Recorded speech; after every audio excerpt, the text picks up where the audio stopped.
When you need mealtime inspiration, it's worth shopping Fry's, where you'll find over 30,000 mouth-watering choices that excite your inner foodie. And no matter what tasty choice you make, you'll enjoy our everyday low prices, plus extra ways to save, like digital coupons worth over $600 each week. You can also save up to $1 off per gallon at the pump with fuel points. More savings and more inspiring flavors make shopping Fry's worth it every time. Fry's, fresh for everyone. Fuel restrictions apply. This is the story of the one. As head of maintenance at a concert hall, he knows the show must always go on. That's why he works behind the scenes, ensuring every light is working, the HVAC is humming, and his facility shines. With Grainger's supplies and solutions for every challenge he faces, plus 24/7 customer support, his venue never misses a beat. Call quickgrainger.com or just stop by. Grainger, for the ones who get it done.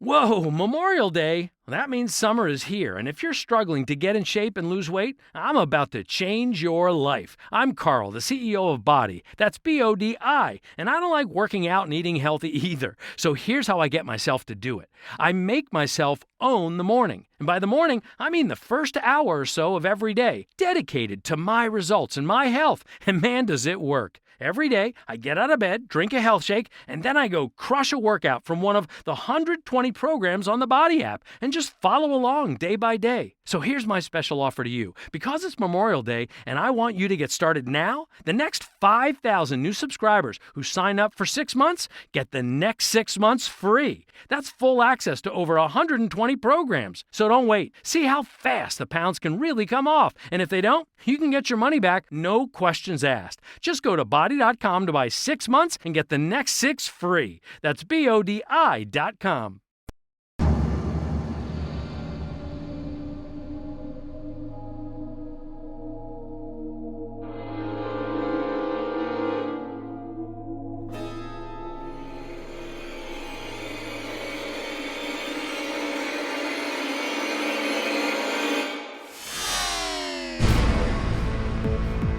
You're in the Paracast, the gold standard of paranormal radio. And now, here's Gene Steinberg. On last week's episode of the Paracast, I mentioned very briefly the passing of our original co-host, David Biedny.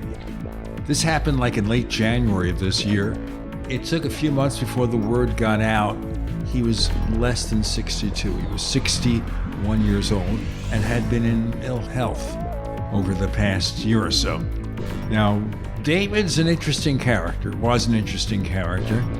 He helped me create the Paracast. He was opinionated, outlandish, kind of a performance artist, but also a really, really terrific interviewer. And he's missed. The other person who died recently is somebody well known in the UFO field, Dr. Bruce Maccabee. He was a naval photo analyst, and he also was very much involved in the UFO field. He was also someone who, unlike most people, actually wrote in favor of the Gulf Breeze, Florida UFO sightings.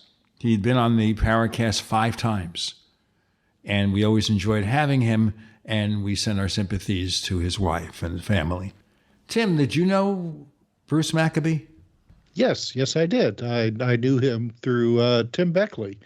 We had Bruce a number of times on the various shows that Tim Beckley and I did in the past. So, yeah, the last time that we had him on, even then, and that's been a few years ago, Bruce wasn't sounding the best. It's a great loss. I mean, he when it came to his photo analysis of UFOs, I mean, he was the best. The only comment I make about that is I never quite understood what impressed him about Gulf Breeze, because it's almost universally felt to have been a series of hoaxes. Like Ed Walters, or Mr. Ed, as he called himself. Excuse me. Hi, I'm Mr. Ed. Mr. Ed, he was very much disbelieved. They found a model of an alleged UFO that he photographed in the attic of one of his homes. So I don't know, but there may have been genuine sightings there, and I appreciate that Bruce Maccabee did lots of work on it. Yeah, he was. He was top notch, with his work. And we should point out also that David Biedny was the top of his class with Photoshop. I mean, he was excellent with his work on that. He wrote possibly the best Photoshop book, one of the first. When that application came out, like in the late 1980s, he also did a stint as a special effects artist at Industrial Light and Magic. That's the George Lucas company. And he worked on such films as Terminator 2, yes, that film, and Hook. That's where Robin Williams plays the adult Peter Pan. So that was really interesting. If you look at the movie database, you'll see the credits he had. And then he wrote on the Apple Macintosh computers. We also had him on our tech show, the Tech Night Owl Live, where we entered the David Biedny zone, where you never knew what's going to happen. He was totally unpredictable. I mean, he was so unpredictable. Let me explain this about it. One time, this is when the Paracast had him as the co-host. One time, David calls me and says, "You need to ban me from the forum. I do not know what I'm going to say next." Let's just say he could be manic. Now, I let it be for a few hours watching the forums, and then he calmed down. But that manic, depressive aspect was unfortunate. He had some difficulties. I don't think he was a terribly happy person. So that makes it sadder. And maybe in his passing, he found peace somewhere in the multiverse. David Biedny is carrying on. We hope so. Yeah, he definitely, there were some interesting episodes of the Paracast when David would get going. That's all I'm going to say. I'll give you a classic question he asked. We had a contactee named Jim Sparks on the show many years ago. And he asked the question nobody thinks to answer of a contactee, spending all this time aboard a spaceship. And he said, "Did you ever have to go to the bathroom?" And finally, Sparks spurts out, "Well, I could hold it in." Okay. Now, no one asks that question. I mean, it's like you watch Star Trek. They have a 5-year mission in outer space. Where are the bathrooms? Right? Is this where I'm supposed to make a captain's log joke? Brian Young, how about making a boxing guy joke? I can't help it. I'm so immature and so juvenile. I hope I will live up to David's reputation of being the agitator. I will do my best. You may agitate.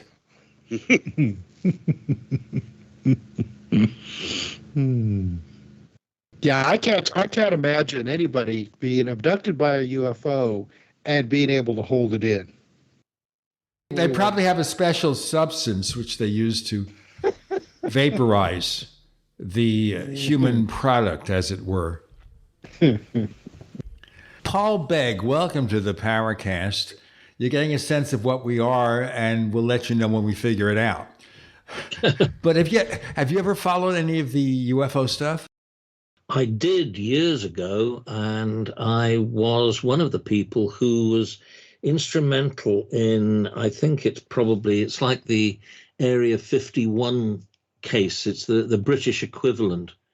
And there were two chaps who used to drink in my local pub. It's nothing grand.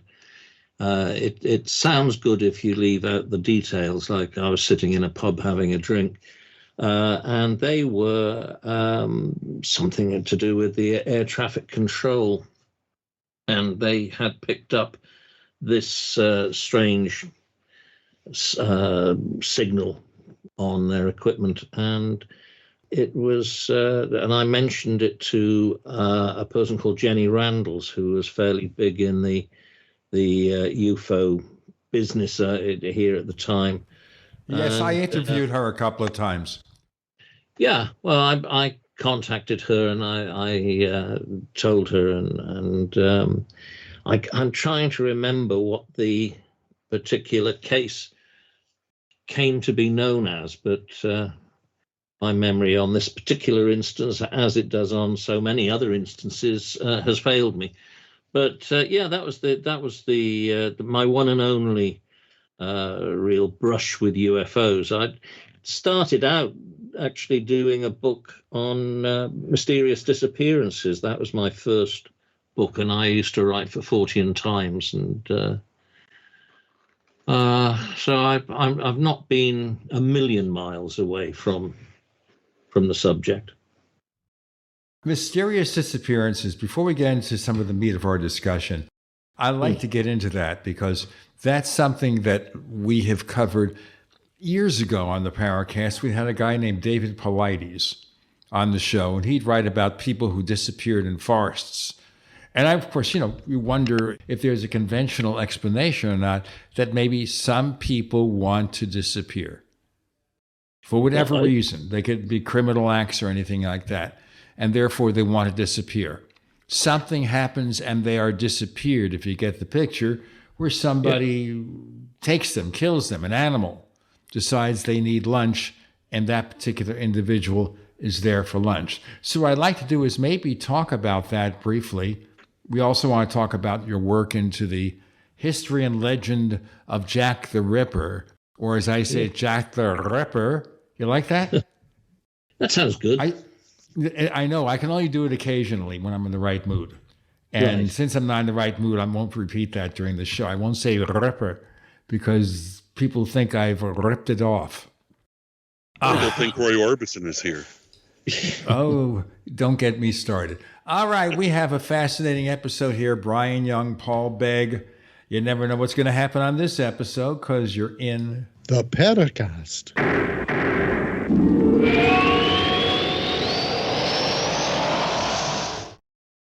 When you need mealtime inspiration, it's worth shopping Fry's, where you'll find over 30,000 mouth-watering choices that excite your inner foodie. And no matter what tasty choice you make, you'll enjoy our everyday low prices, plus extra ways to save, like digital coupons worth over $600 each week. You can also save up to $1 off per gallon at the pump with fuel points. More savings and more inspiring flavors make shopping Fry's worth it every time. Fry's, fresh for everyone. Fuel restrictions apply.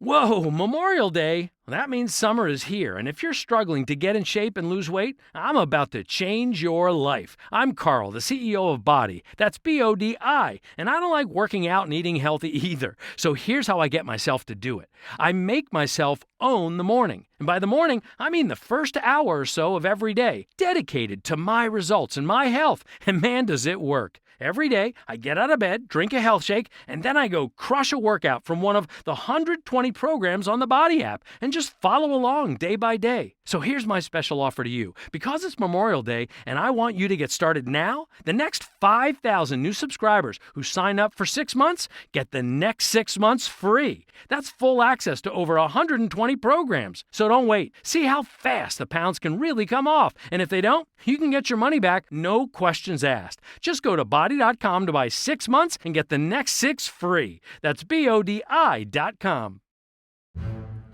We'd like to hear from you. If you have a comment or question about the Paracast, send it to news@theparacast.com. That's news@theparacast.com. And don't forget to visit our famous Paracast community forums at forum.theparacast.com. Brian Young, Paul Begg joining us. Paul, the first time on the Paracast. And after listening to him, it won't be the last. Paul, mysterious disappearances. You were about to say something in our previous segment. Go ahead, please. Yeah, I was saying that my interest originally was to find out a lot about some of these stories of disappearance and really just establish the facts of what actually happened. I wasn't particularly interested in finding out the solution to the disappearance. I just wanted to give an accurate account of what had really happened. Then we would know the facts and would be able to form a judgment then. It's really, I suppose, the same thing that I've done with, I won't attempt to do your version of it, but the same thing with Jack the Ripper. I'm interested in detailing the facts, and so with disappearances, you so often found that these often repeated stories, when you came to investigate what really happened, you find that they either never happened at all, which was for some of the famous stories that were circulating around at that time, and we're talking about the 1970s. So you'd get the story of David Lang, who you may have heard of. David Lang, he's supposed to have disappeared as he was crossing one of his fields in Summer County, somewhere in Gallatin, Tennessee, I think it was. And this story was repeated in various books over and over again. Eventually, when somebody did try and track down the truth of the story, it proved that it was part of a lying contest, I think was the last time I came across an answer to that. We had a similar story not too far away from where I live now in Wales, about a young lad who was living in a place called Rhyadr, again on a farm, and it was snowing, and he was sent out to the well to fetch some water, and he didn't come back. And when his family grew concerned and they went to find out where he was, they opened the door and they looked out and they could see a trail of his footprints in the snow, and they got halfway to the well and that was it, and the rest was all virgin snow all around, so there was no easy explanation for what had happened to him. But again, you go to the newspapers of the time and there's no account of this at all, and to all intents and purposes there's no evidence that it ever happened. So I found out that all of these things, and you can look at the Bermuda Triangle or the Mary Celeste, you would come across people having written that, say, the Star Tiger that disappeared, an airliner, that the last message from it was weather and performance excellent, about to arrive on schedule. And of course, when you look at the facts of the case, that neither the weather nor the performance had been excellent, and there was a very good reason why the plane probably a very good reason for the plane's disappearance, as it was trying to reach the island of Bermuda. So I put all this stuff together with some other stories and did a book called Into Thin Air. That was about it, really. It's a long time ago now. Yeah, you did a book about the Mary Celeste. Yeah, that's a fascinating story. Well, again, the Mary Celeste is known to most people as the ship that, and it depends who you read, but the ship is found abandoned at sea. But when the people get on board the ship, they find hot mugs of tea on the galley table and a fresh aroma of tobacco smoke in the captain's cabin and all this sort of thing. But the reality is that the people on board abandoned ship. We know that because there was a small boat carried on deck, and that was missing, and some of the rail that ran along the side of the ship was removed to facilitate launching. So people aboard, the captain and crew, obviously thought that something catastrophic was about to happen, and they got into the lifeboat and probably tied themselves to the ship so they could sail at a sufficient distance away to not be caught in whatever they thought was going to happen, and realized that if it didn't happen, then they would be able to get back on board. They'd taken the ship's log and the sextant and the chronometer, but it was a hurried departure. So the big mystery with the Mary Celeste is not so much what happened to the captain and crew, but why they left a perfectly seaworthy ship. Am I the only one who gets goosebumps just listening to Paul Begg talk? I'm sorry. I have to tell a little bit, I got to explain this. And Paul hates it when I do this. Yes, don't do it. So just allow yourself to be deprived of this joy that you have of doing this one thing, and it has to be said. I am in awe of Paul Begg, and the reason I became interested in history, the reason I started studying history, and the reason I wanted to be a writer was because teenage Brian picked up the first book he ever read by Paul Begg. And that inspired me to not only study history, to research, but it made me want to be a writer. And my whole life, my hero was Paul Begg.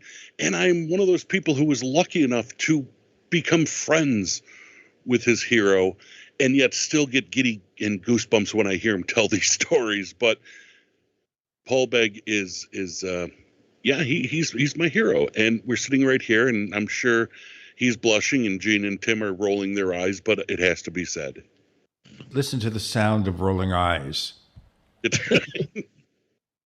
It was a book called The Uncensored Facts, which was really meant to be called Jack the Ripper, The Facts. And that's the book that made me want to not only study the Whitechapel murders and Victorian London, but history in general. So it's all my fault, you see, guys. So I apologize for that. And, there's nothing much I can do about it. It's happened. And, so boxing guy. I was able to get the voice. It's all down to me. It's my fault.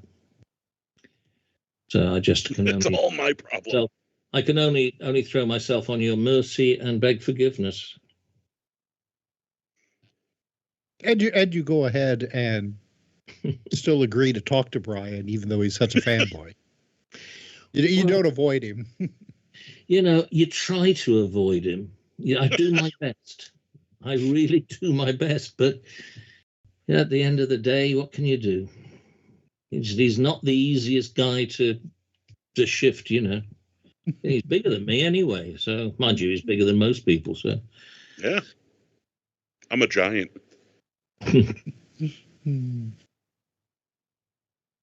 The Darth Vader of. I'm trying to think. I was trying to think of the little guy. I was going to say, you could say the Hagrid, I guess, because that's what most people compare me to. Yeah. Do you walk around then, Brian, saying to people, "I am your father"? No, because I'm afraid it might be true and I don't know. Uh-oh, we're in trouble now. Brian Young, Paul Begg. We're talking here about all sorts of subjects, disappearing people. We'll get into Jack the Ripper and more. You're in the Paracast.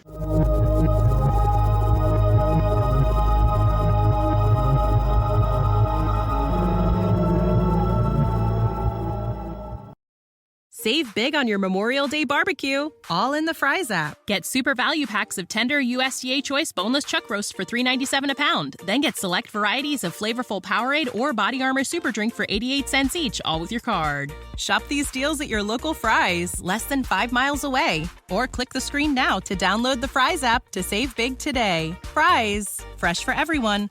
Prices and product availability subject to change. Restrictions apply. See site for details. Whoa, Memorial Day? That means summer is here, and if you're struggling to get in shape and lose weight, I'm about to change your life. I'm Carl, the CEO of Body. That's B-O-D-I, and I don't like working out and eating healthy either. So here's how I get myself to do it. I make myself own the morning. And by the morning, I mean the first hour or so of every day, dedicated to my results and my health. And man, does it work. Every day, I get out of bed, drink a health shake, and then I go crush a workout from one of the 120 programs on the Body app and just follow along day by day. So here's my special offer to you. Because it's Memorial Day and I want you to get started now, the next 5,000 new subscribers who sign up for 6 months get the next 6 months free. That's full access to over 120 programs. So don't wait. See how fast the pounds can really come off. And if they don't, you can get your money back, no questions asked. Just go to body.com to buy 6 months and get the next 6 free. That's BODI.com.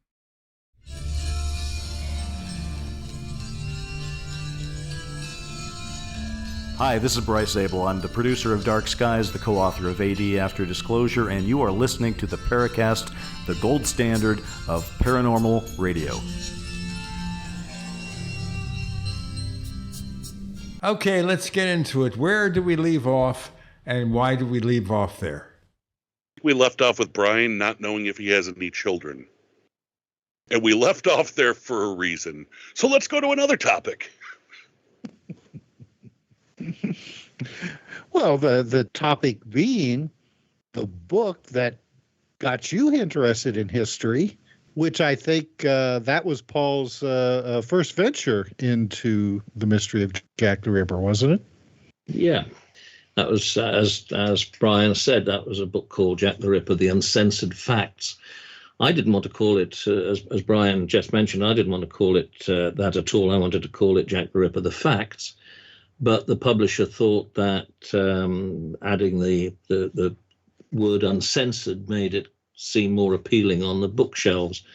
I was concerned the difficulty was that there wasn't anything that was actually uncensored in it. So it seemed a fatuous title.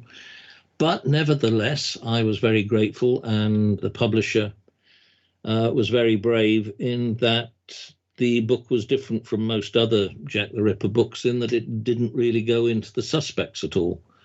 And at that time, and still pretty much the same situation exists today, is that if you do want to do a book on Jack the Ripper, a publisher is more likely to be wanting you to do something suspect orientated than not. So the publisher, Robson Books, were very brave to take that book on at that time. And that book changed Ripperology, a term that I don't like. I don't know about you, Paul. I don't think we've ever discussed that. I hate the term Ripperology. It almost seems like we're just focusing too much on the murderer himself instead of the subject matter. But it changed for me, especially because the book came out, what was it, 1989 or 1990, Paul? 1988. 88, okay. Yeah. It was the only book in the centenary year to come out. Most of the other centenary books had come out in 87. So it was probably 89 when I read it, because in 88 is where my interest and fascination started, because there were so many documentaries and TV shows and, things in America, at least sensational things on TV about this 100-year-old unsolved mystery. And then I saw that book and I read it, and it changed the way I looked at not only the case, but the history, that I realized everyone went for the sensationalism that was just, it meant nothing when you learn the truth. And this book just laid out everything as it was, and you realize, wow, this mystery and this whole situation is more fascinating than any of the sensationalism. And I think most people in the field of Ripperology or studying it owe a hell of a lot to Paul Begg because of that book, because the bravery of the book, he said the publisher's bravery for publishing it, but his for writing it. It was so different to what anybody else did, and it's just it changed the course of the case. Yes, I'm loath to blow my own trumpet, but in that particular instance, yes. I mean, getting away from the suspects and getting away from all of that fantasy and trying to push a suspect that seemed suspects that seemed increasingly unlikely, and just get back to the story. And the strange thing is that nobody, apart from a chap called Tom Cullen and Don Rumbelow, nobody had really focused very much on the crimes and on the police investigation. And it's quite remarkable that even those authors, the amount of space that they gave over to the crimes and the investigation in their books was a lot smaller than that they'd given over to discussing the various theories that had been offered. And I wanted to get back to looking at what happened at the time, because through them, through what actually happened and the opinions of the people at the time and the facts and so forth, that we would have been given some sense of direction of the police at the time were taking. And if you're going to be that interested in who Jack the Ripper was, then the best way of doing that is to understand the time, the place, and the people, and to know what was likely to be the case and what is unlikely to be the case. And as with all history, it really is a matter of trying to find out as much as you can about that time. And that's the great thing about a microhistory, where you choose a particular subject or a particular time or something. And if you can narrow down the focus and look at everything in great detail, you learn a lot, and you can convey that to your readers, and it makes a far more interesting story. We don't need to have all the rubbish. Well, Paul, what got you interested in the Whitechapel murders to begin with? Well, I was the last victim, or the last of as they call it, the last canonical victim, was a woman called Mary Jane Kelly, and she had come over to England with her family, or so she claimed, from Ireland, and they were in South Wales. Now, I happened to be living in South Wales at the time. I was born in Cardiff, which is where she ended up going to, and she was apparently a patient in the hospital where I was born. And so I had that sort of tie with Mary Kelly, and I thought, well, if I was working on the local newspaper, and I thought, well, it'd be a good opportunity to go along and have a look through the 1888 newspapers and the local newspapers and see if there was any information about Mary Jane. And I was rather naive,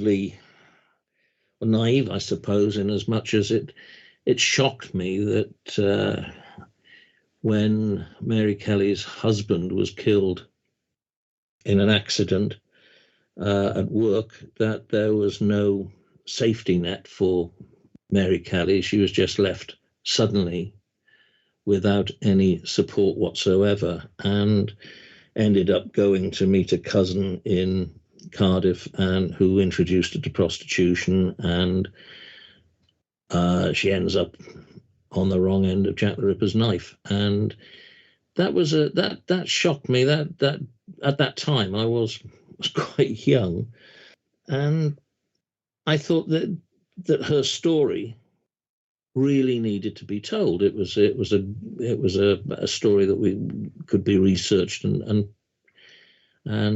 told. And of course, Brian will know that how extraordinarily naive that thinking was at that time, because we know absolutely nothing for certain about Mary Kelly, not even the story that she told of herself do we know to be true.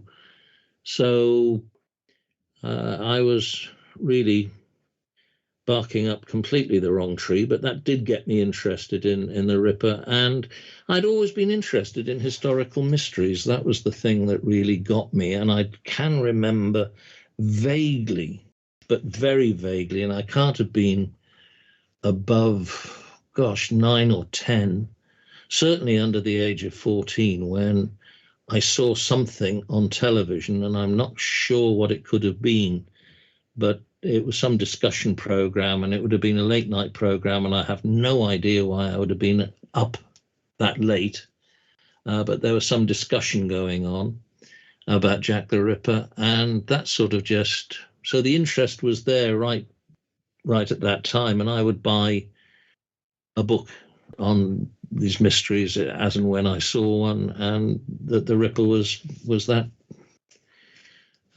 of the books that I bought, and now I have a wall full of them. Brian, Gene and Tim, you're in the Paracast.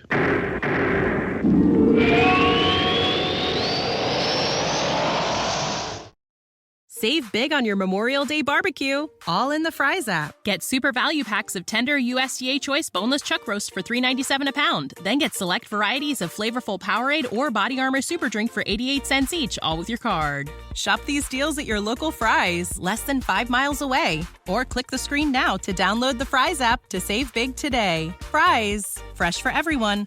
Prices and product availability subject to change. Restrictions apply. See site for details. Whoa, Memorial Day? That means summer is here, and if you're struggling to get in shape and lose weight, I'm about to change your life. I'm Carl, the CEO of Body. That's B-O-D-I, and I don't like working out and eating healthy either. So here's how I get myself to do it. I make myself own the morning. And by the morning, I mean the first hour or so of every day, dedicated to my results and my health. And man, does it work. Every day, I get out of bed, drink a health shake, and then I go crush a workout from one of the 120 programs on the Body app and just follow along day by day. So here's my special offer to you. Because it's Memorial Day and I want you to get started now, the next 5,000 new subscribers who sign up for 6 months get the next 6 months free. That's full access to over 120 programs. So don't wait. See how fast the pounds can really come off. And if they don't, you can get your money back, no questions asked. Just go to Body.com to buy 6 months and get the next 6 free. That's BODI.com.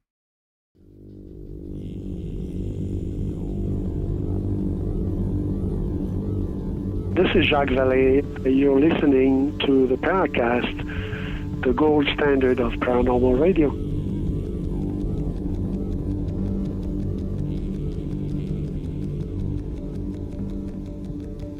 As we ended the previous segment with Paul and Brian, Tim was rudely interrupted when he was about to ask a question. Nothing personal, Tim. Go ahead. All right, I guess so. I was going to ask, it's no surprise, though, that at that time, this would have been the 1880s, that there wasn't any kind of support for a widow or orphans or anybody. And that is one of the things that helped people like Jack the Ripper prey on the unfortunate. They were they were considered the dregs of society, cast out, and, easy picking, so to speak. First of all, yeah, you're quite right in that it shouldn't have been a surprise to anybody, least of all to me, that there was no safety net for widows like that. But as I said, I was probably very naive at the time to have been found that a shock. I mean, we're talking, I was relatively young. I mean, we're talking about some years before, say maybe, but nobody had heard of the Beatles probably around about the time that I'm remembering here. So we're going back a long way. So that you're right on that level, and it was just my naivety. However, the other thing that you said, from thinking of these people as the dregs of humanity, I have yet to be convinced that is true. It's like the old argument about what these women were doing and being prostitutes and how that was considered at the time. And there's a large number of questions there which maybe haven't been given the attention that they should have been in the past. Because with a murder, be it in 1888 or today, the primary focus is the perpetrator.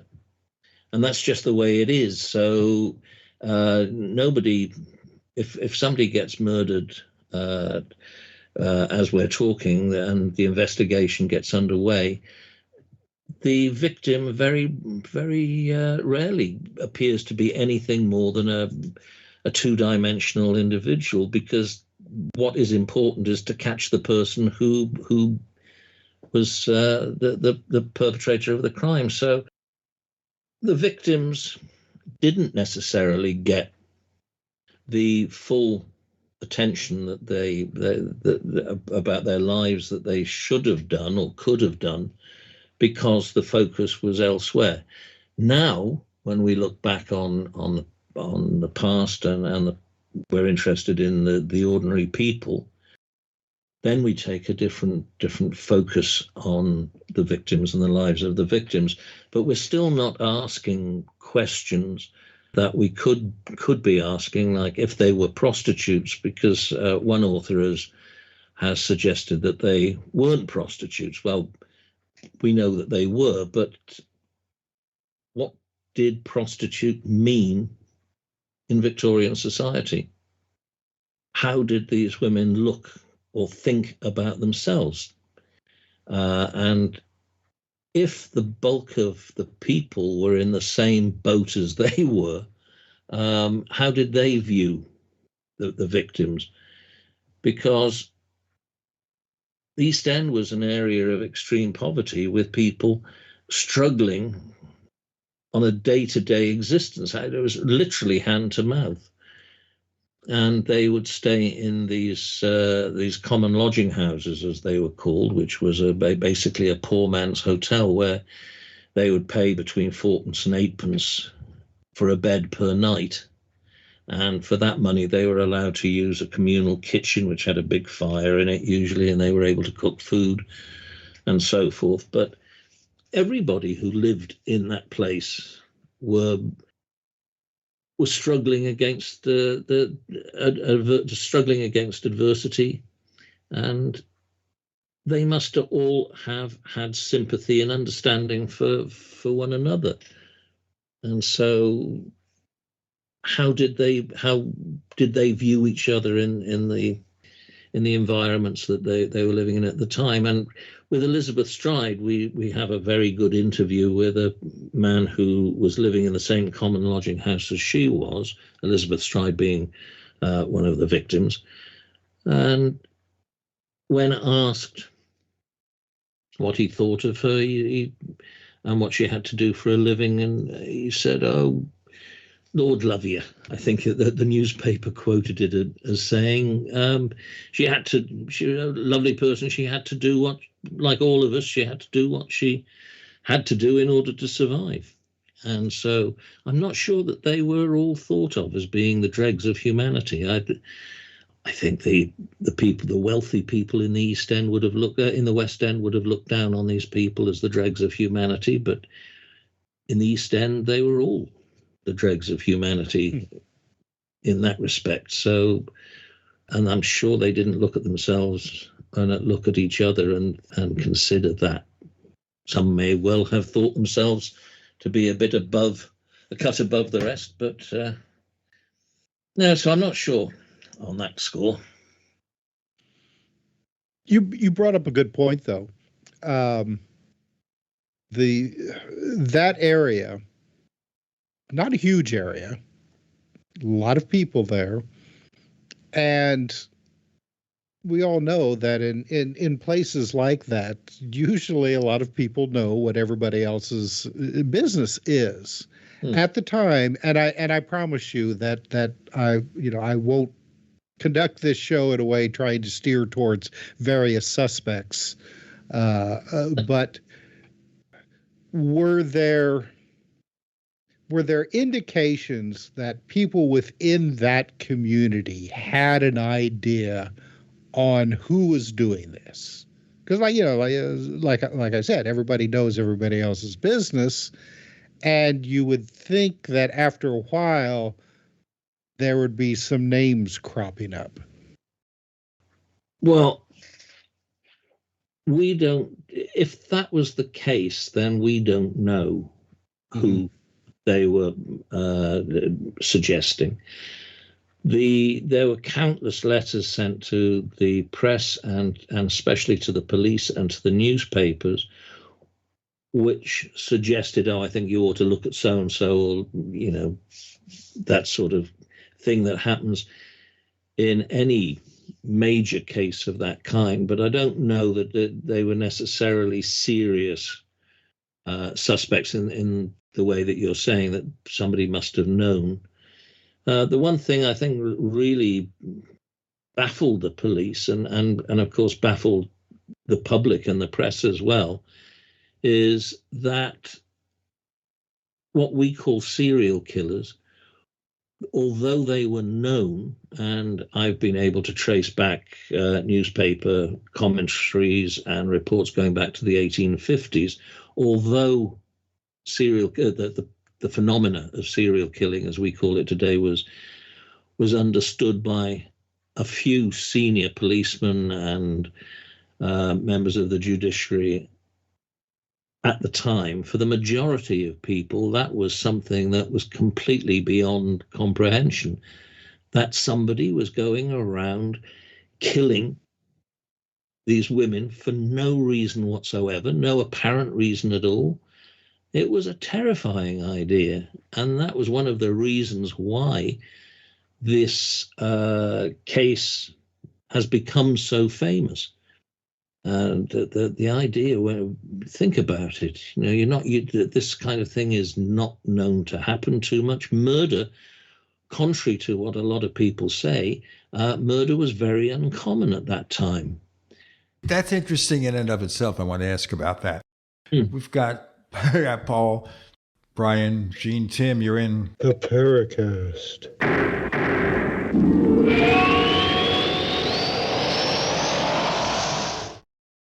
When you need mealtime inspiration, it's worth shopping Fry's, where you'll find over 30,000 mouth-watering choices that excite your inner foodie. And no matter what tasty choice you make, you'll enjoy our everyday low prices, plus extra ways to save, like digital coupons worth over $600 each week. You can also save up to $1 off per gallon at the pump with fuel points. More savings and more inspiring flavors make shopping Fry's worth it every time.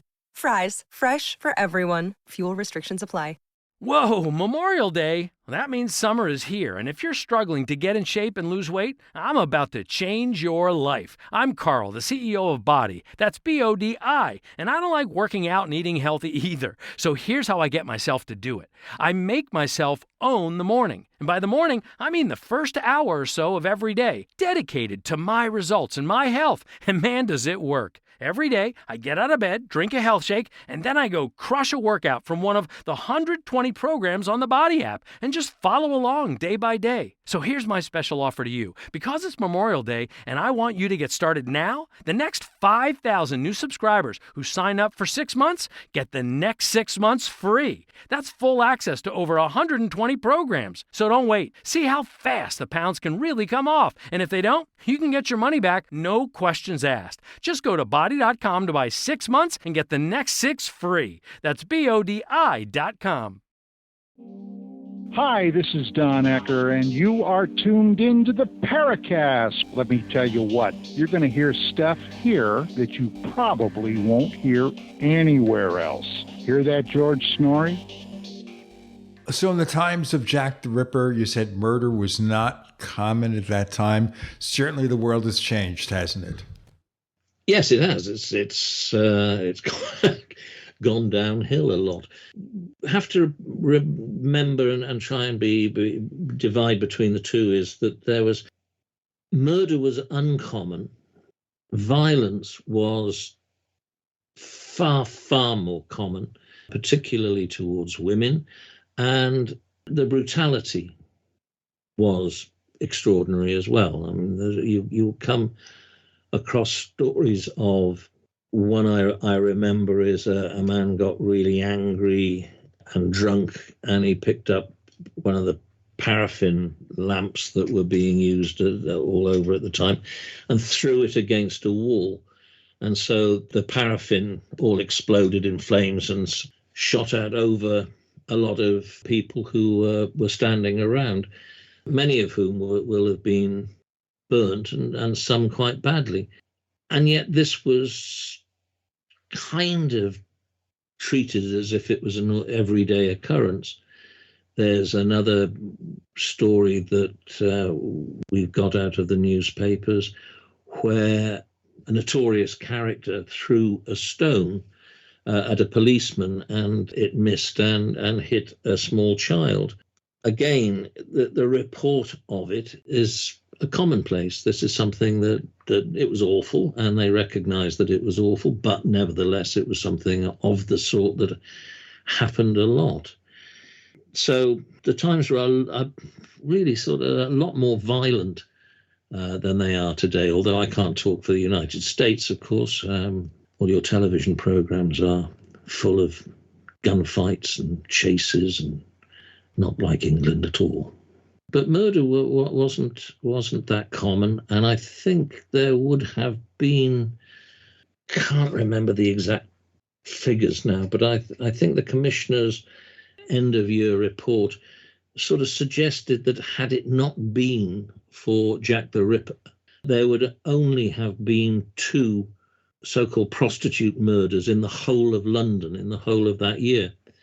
So bearing in mind the vast number of prostitutes that were on British streets at that time, and the high degree of violence, the fact that he would have had 2 murders had it not been for the Ripper murders gives you some indication of how rare it was. So for the people, there were 2 murders in one night.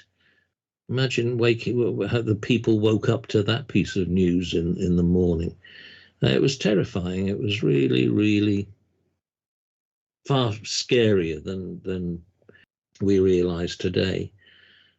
And the other thing about it is that it doesn't actually matter to go into the other thing. That'll just drag on into a much longer commentary. But we're dealing with something that was very rare and very extraordinary. And one of the things that happened in 1888, when the murders were being committed, were that people weren't so much trying to say who they thought Jack the Ripper was, but were theorizing about the kind of person that Jack the Ripper was. So they were looking at the so-called or the assumed characteristics or skills and abilities that Ripper was thought to have had, and sort of trying to say, well, look, he was eviscerating these women, and therefore he must have had medical knowledge or surgical knowledge or surgical skills.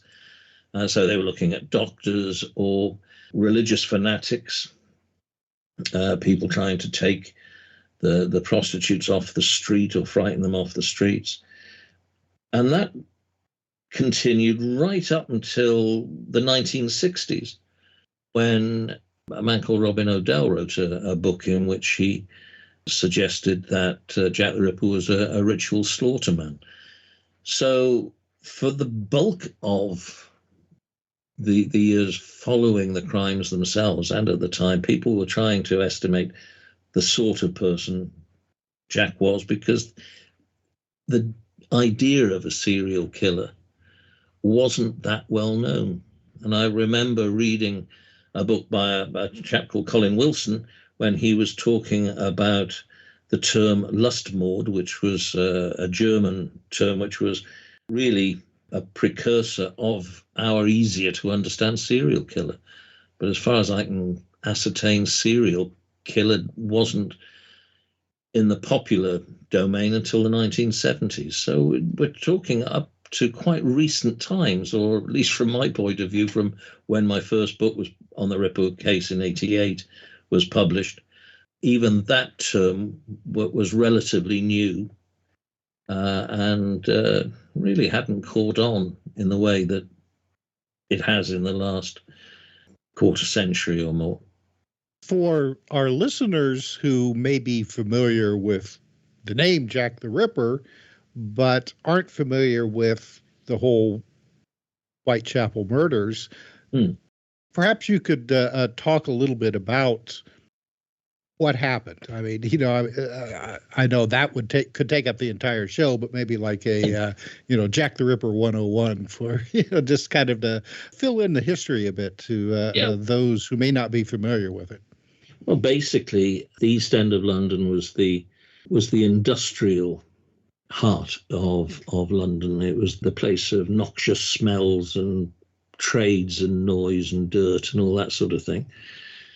So what happened was that early in the year of 1888, a woman called Emma Elizabeth Smith appears to have been attacked by what she said was a group of three men, one of whom was quite young.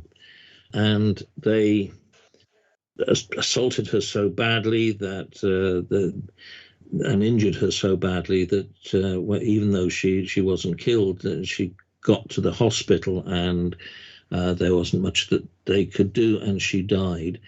And it was the brutality of that assault. It made it into a couple of column inches in the local newspapers, but it wasn't felt to be a major news story. Then, a little later in the year, a woman called Martha Tabram was found on a landing in what we might call an apartment block or a block of flats, and she had been brutally stabbed about 39 times. It had been a frenzied attack, and the knife had been particularly aimed at the genitalia area and the lower part of the body. Then, only a matter of weeks later, a woman called Mary Ann Nichols was found disemboweled on a pavement in a back street of the East End. A week later, Annie Chapman was found dead in a rear yard of a house in the East End. And then got to September, the end of September, and there were two murders in one night, a woman called Catherine Eddowes and a woman called Elizabeth Stride. It isn't agreed that both of those murders were committed by the same person, or indeed that all those murders were committed by the same person, but the state of terror that had been caused, doesn't, in the long run, it doesn't really matter whether there was a single killer or whether there were multiple killers, because the terror that these crimes caused were that, each of those crimes played a part in creating of that terror and the creation of the Jack the Ripper legend. Then there was a murder, October was free, then in early of November. And one more thing. Paul Begg will stick with us for this weekend's episode of After the Paracast. That's available exclusively for subscribers to the Paracast Plus. Check the Paracast.plus for more, the Paracast.plus. Much more on the Ripper with Paul, Gene, Tim. You're in the Paracast.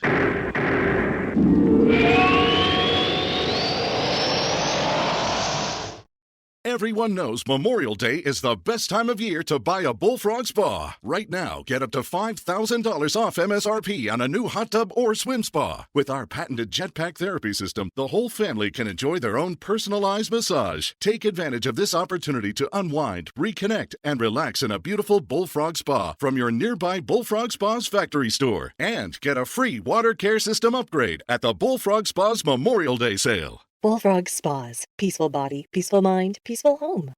When you need mealtime inspiration, it's worth shopping Fry's, where you'll find over 30,000 mouth-watering choices that excite your inner foodie. And no matter what tasty choice you make, you'll enjoy our everyday low prices, plus extra ways to save, like digital coupons worth over $600 each week. You can also save up to $1 off per gallon at the pump with fuel points. More savings and more inspiring flavors make shopping Fry's worth it every time. Fry's, fresh for everyone. Fuel restrictions apply.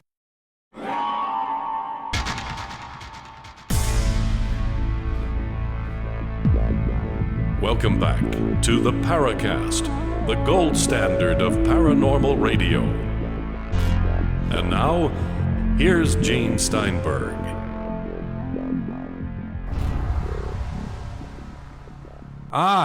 Telling us about the instances way back when in the age of Jack the Ripper with Paul Begg.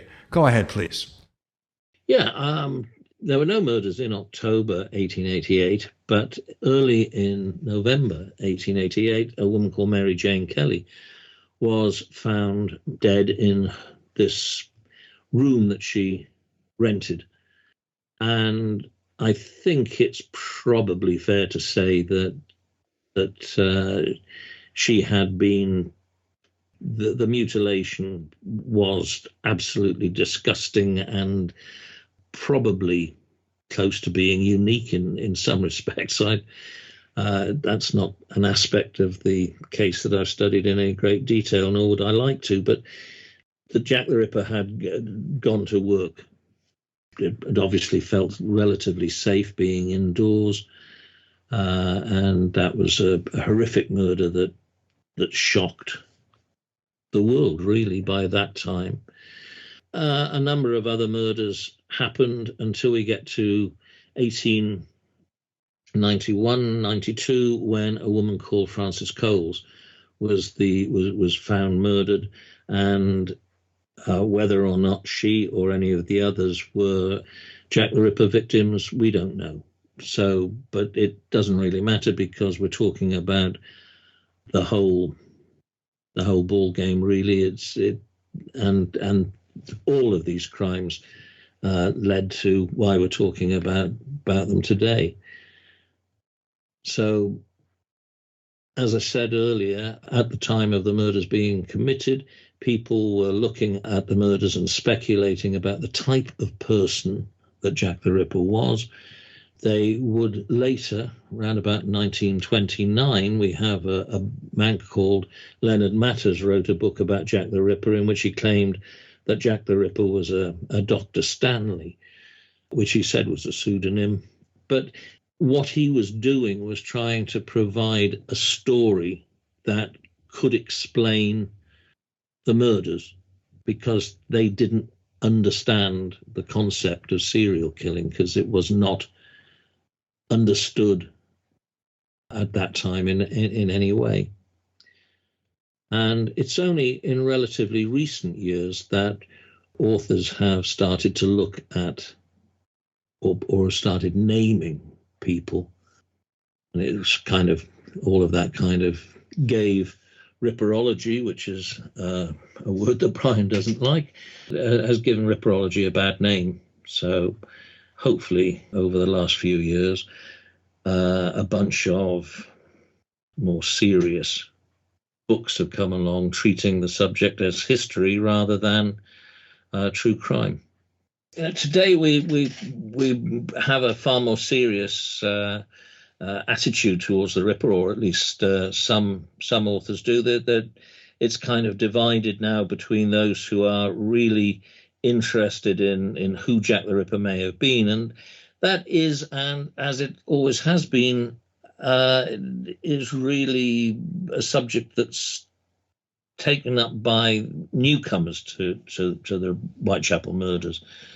Those of us who've been kicking around the subject for far too many years, we kind of realize that we'll never know who Jack the Ripper was in all probability, and we tend to be interested in other things, such as the way in which the press reacted to the crimes, the way that the police reacted to them, other social elements, which are all about the crimes, because the Ripper isn't just about the murders. The time that the murders were being committed, there were great changes taking place in the press, and the way that newspapers were, the technology of printing the newspapers, of news gathering. Certainly the telegraph meant that news was being conveyed far more quickly than it ever had been in the past. There was the birth of the tabloid press or yellow journalism, and the Ripper really just came along at the right time, in a sense, to cause major change, to be picked up by the press and used and there were circulation wars and so forth. So that's all one area that becomes interesting to look at. And in another way, in a side issue, a marginal issue, is how we research using newspapers, because the records about the Jack the Ripper murders, the official papers have been badly plundered. We don't have very many papers left out of the large number that we believe once did exist. So we are largely reliant upon newspapers and the newspaper accounts. And of course, a lot of more traditional historians automatically dismiss newspapers as a valid source of historical research or source for historical research.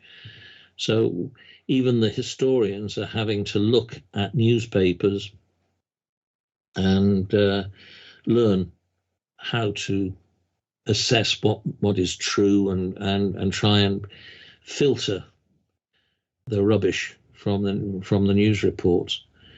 But we're changing. Everything is changing gradually. I mean, that doesn't just apply to Jack the Ripper.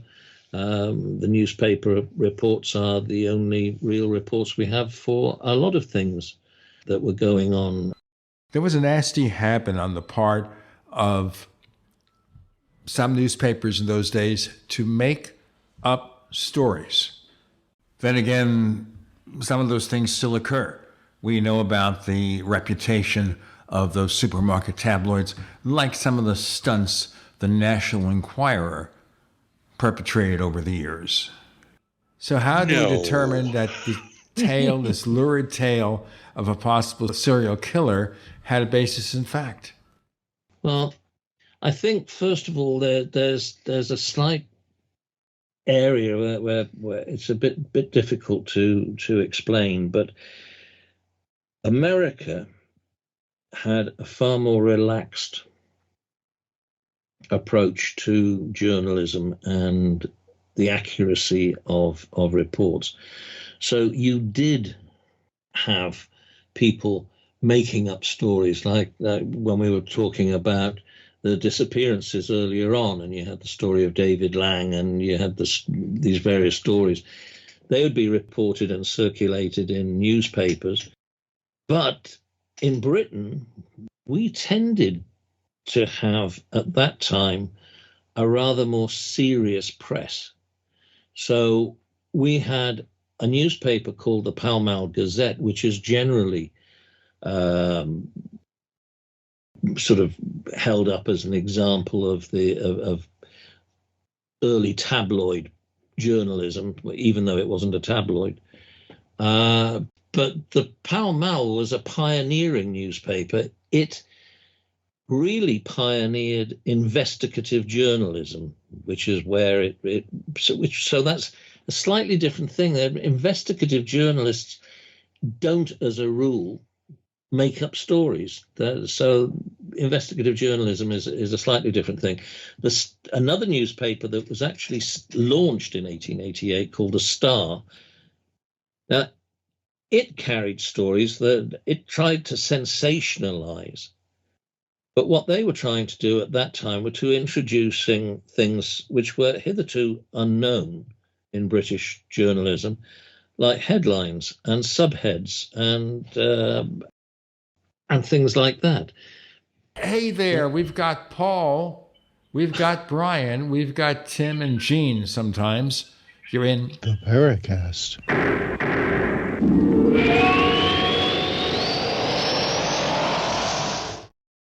Save big on your Memorial Day barbecue, all in the Fry's app. Get super value packs of tender USDA choice boneless chuck roast for $3.97 a pound. Then get select varieties of flavorful Powerade or Body Armor Super Drink for 88 cents each, all with your card. Shop these deals at your local Fry's, less than 5 miles away. Or click the screen now to download the Fry's app to save big today. Fry's, fresh for everyone. Prices and product availability subject to change. Restrictions apply. See site for details.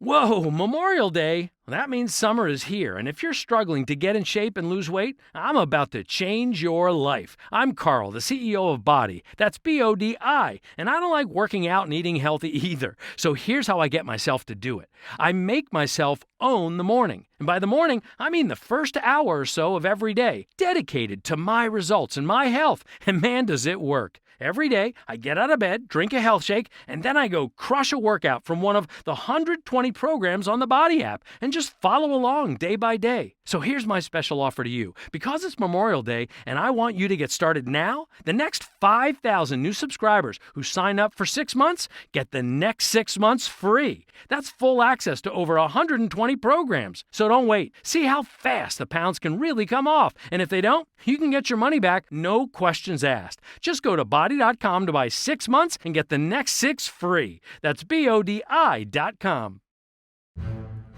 We'd like to hear from you. If you have a comment or question about the Paracast, send it to news@theparacast.com. That's news@theparacast.com. And don't forget to visit our famous Paracast community forums at forum.theparacast.com. An unreal show. Paul never ends with a story. The legends, Jack the Ripper. Go ahead. Well, I was just saying that a lot of the journalism at the time, with a newspaper like the Star, you'd be looking at they would sensationalize for a headline and for the opening paragraphs, but then get down to the boring nitty-gritty of the story, which it's difficult in those instances to actually be able to determine what was being reported factually and what was made up. You kind of have to take it at face value just a little bit, just to be able to get a sense of the story. But nowadays, of course, with so many newspapers having been digitized, at a couple of keystrokes, it's possible to do research in newspapers that would have taken weeks, months, possibly even years when I started out to research the subject. Yeah, Paul and I were talking about that recently, that, research that would have taken us months, possibly years, and hundreds of dollars or pounds can be done now in a half hour on the Google machine. That's right. It's strange, but other aspects, when people look back over, I'm waffling here, in desperation as I try to get my brain into gear. One of the things that the Ripper is now is that hated term Ripperology. But Ripper studies and Ripperology now has its own history, as well as being the murders being part of the original story, of course. But we now have the Ripperology has its own history, and so we're still having to look at the part that we're playing, the part maybe even right now doing the show, what part that has in the history of this subject. Easy question really is, what the hell are we doing sitting around now in the first quarter of the 21st century talking about a murder that took place in 1888? The reason for us being here is part of history as well. To be fair, whereas I agree with everything you said, which I always agree with everything Paul Begg says, folks, if you haven't picked up on that yet, but it's always been a part of pop culture from when it happened. what a lot of people don't realize was at the time of the murders, there were people setting up waxworks with wax figures of the victims. People were charging people to go on walking tours in 1888 of where the crimes happened. Some of the earliest films we know of had Jack the Ripper as a character, including the famous silent film, one of Hitchcock's first films, The Lodgers, about Jack the Ripper, or quite possibly the greatest silent film ever made outside of Cabinet of Dr. Caligari, Pandora's Box, where Jack the Ripper is the murderer at the end. It's always been a part of pop culture because of the mystery. And that's why we're still talking about it. Yeah, exactly. It's the Ripper has inspired so much, and even if you start to look at the way it was used at the time and subsequently in fiction, there were a few plays done about Jack the Ripper in the years shortly after the crimes, one of which was a comedy. There have been operas, movies, television series, television documentaries, you name some aspect of the arts which hasn't done something with Jack the Ripper, and you'd be lucky. Been taken into space in Star Trek, been committing the murders in the Old West in an old Western TV series called Cimarron City, I think, and the crimes have been adapted. They've inspired stories. They are part of the world, really. They are as the image of Jack the Ripper in a top hat and a cape and carrying a Gladstone bag. Whilst we despair of seeing that image all the time, the fact is that image is the iconic image of Jack the Ripper. It's instantly recognizable to people, probably from virtually every country in the world, and it's as much a part of London as the Black Cab and Buckingham Palace. It's got under our skin, really, in a way. You mentioned Star Trek, of course, Wolf in the Fold, not one of the better episodes, but Jack the Ripper in space. But you left off my favorite one, Jack the Ripper in 1979 San Francisco being hunted down by H.G. Wells.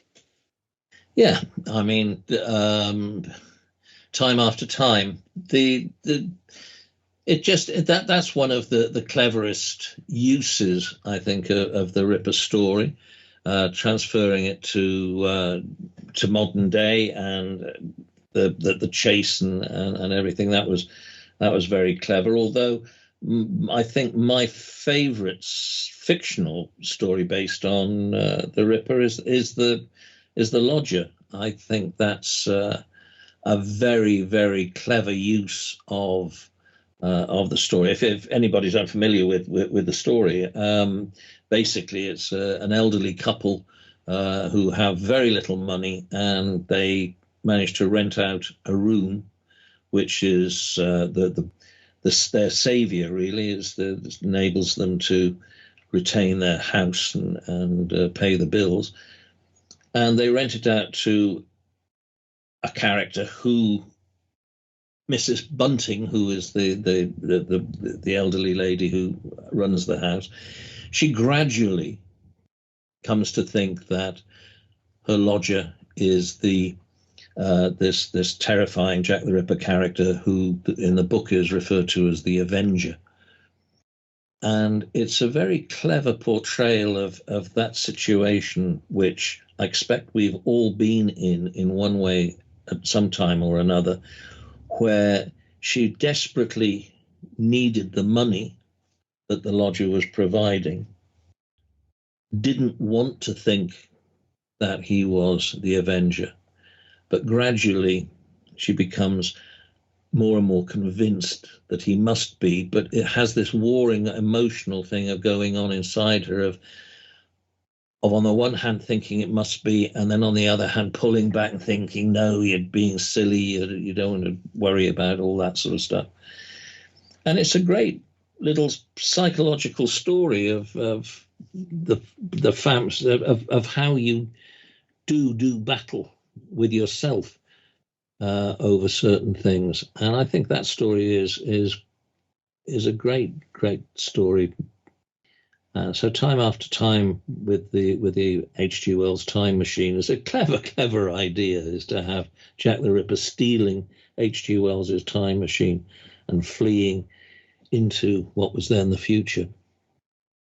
But the Wolf in the Fold, the Star Trek episode, you're quite right. It wasn't one of the best episodes, and it has come in for a lot of criticism. But the author, Robert Bloch, who famously wrote the book Psycho, what we shouldn't overlook there is that in that story, Jack the Ripper was a non-corporeal being which fed off fear. You know what? It sounds almost to me like monsters from the id, from Forbidden Planet. We've got Paul, Brian, Gene, and Tim. You're in the Paracast.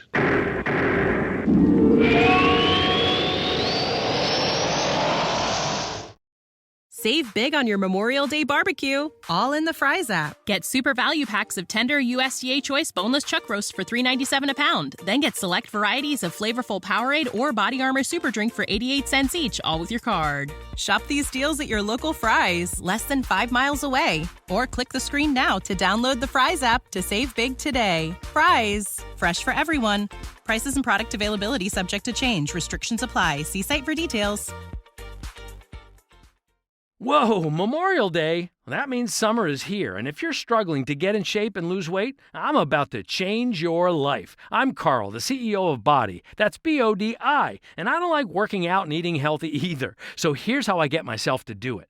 I make myself own the morning. And by the morning, I mean the first hour or so of every day, dedicated to my results and my health. And man, does it work. Every day, I get out of bed, drink a health shake, and then I go crush a workout from one of the 120 programs on the Body app and just follow along day by day. So here's my special offer to you. Because it's Memorial Day and I want you to get started now, the next 5,000 new subscribers who sign up for 6 months get the next 6 months free. That's full access to over 120 programs. So don't wait. See how fast the pounds can really come off. And if they don't, you can get your money back, no questions asked. Just go to Body.com to buy 6 months and get the next 6 free. That's BODI.com.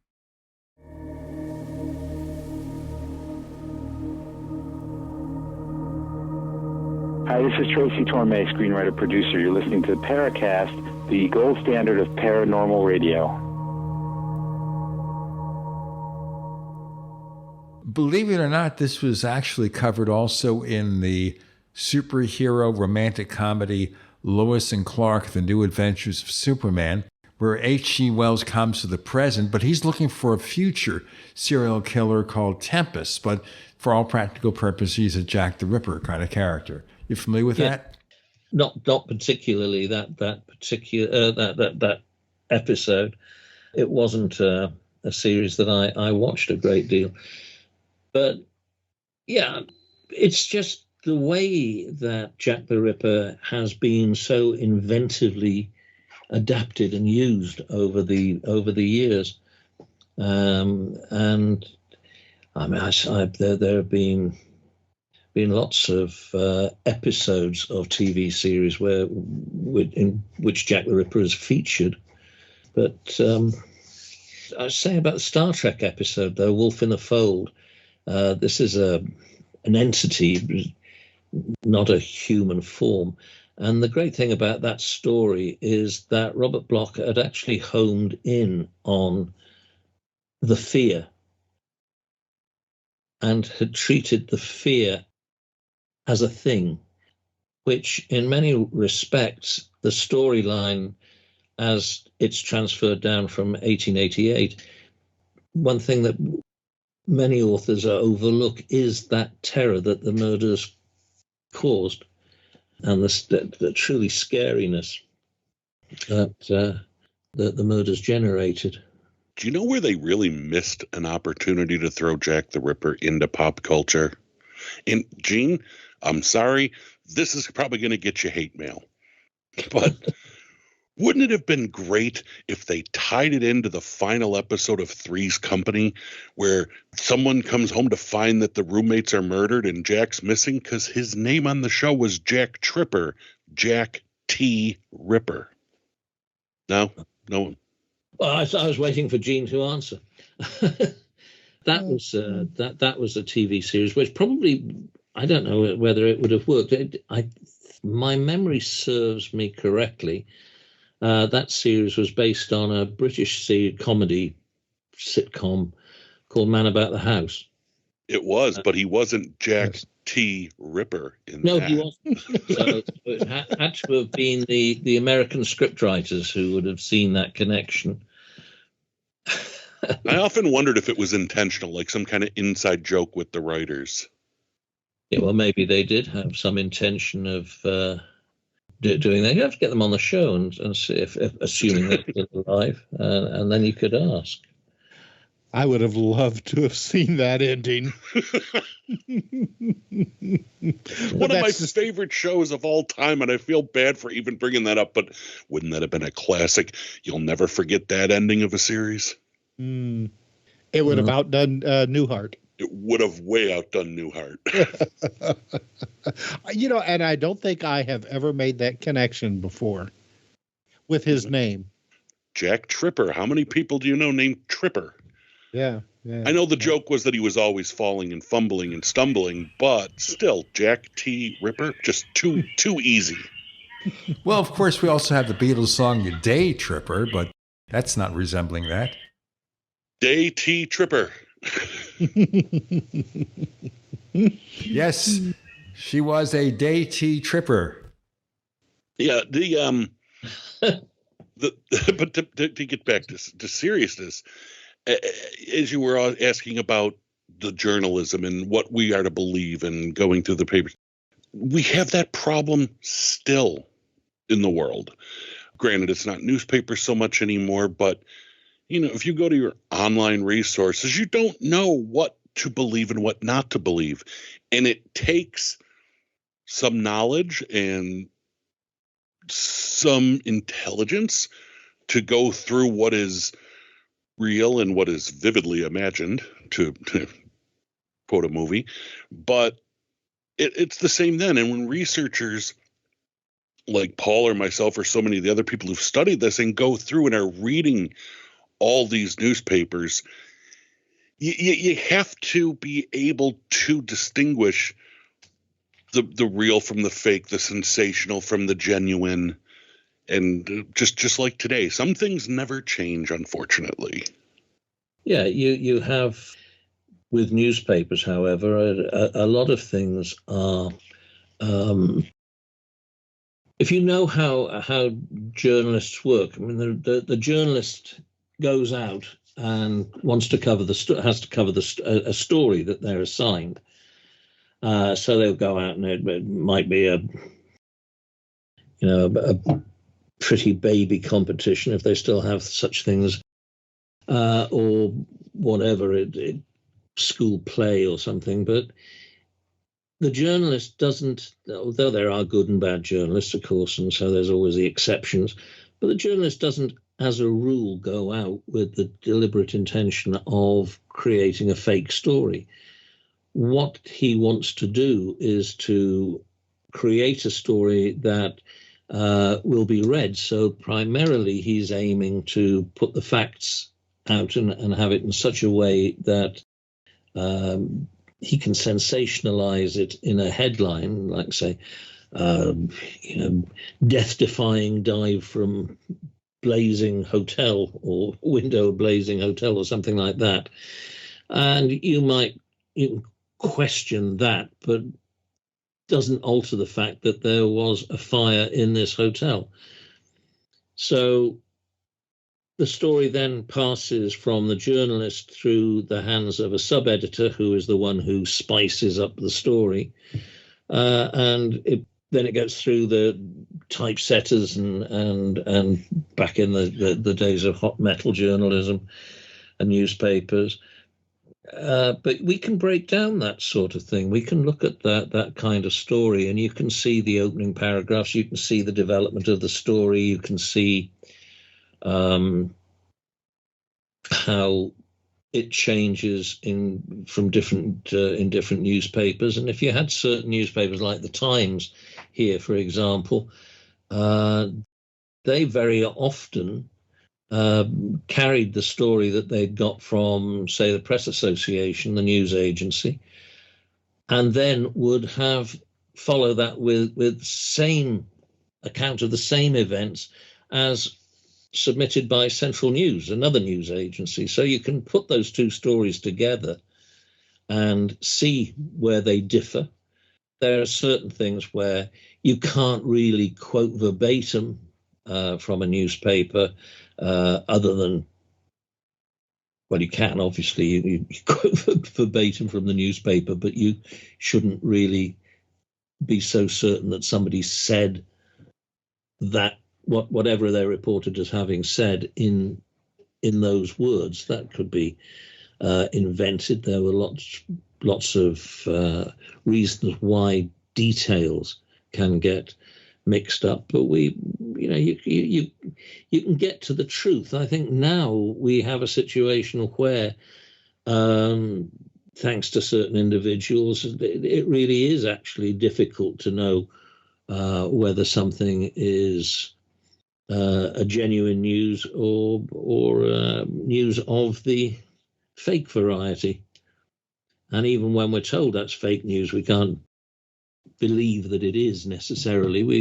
It is now a very difficult thing, but we shouldn't think that now journalism is as it was back in the late 19th century. Yes, but today fake news is often used as a pejorative to identify the news source that provides the stories you don't like. Maybe you're the subject negatively. So instead of answering that, you say, well, it's just fake news. And we don't want to mention certain politicians who might say that, but it's a fair excuse. It doesn't mean that the news media, much of which in America is controlled by large corporations, don't have some form of agenda. But in general, reporters try. I don't think they deliberately want to fake the news.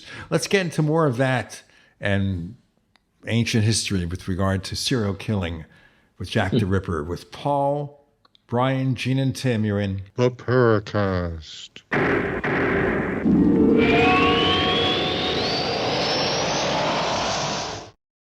When you need mealtime inspiration, it's worth shopping Fry's, where you'll find over 30,000 mouth-watering choices that excite your inner foodie. And no matter what tasty choice you make, you'll enjoy our everyday low prices, plus extra ways to save, like digital coupons worth over $600 each week. You can also save up to $1 off per gallon at the pump with fuel points. More savings and more inspiring flavors make shopping Fry's worth it every time.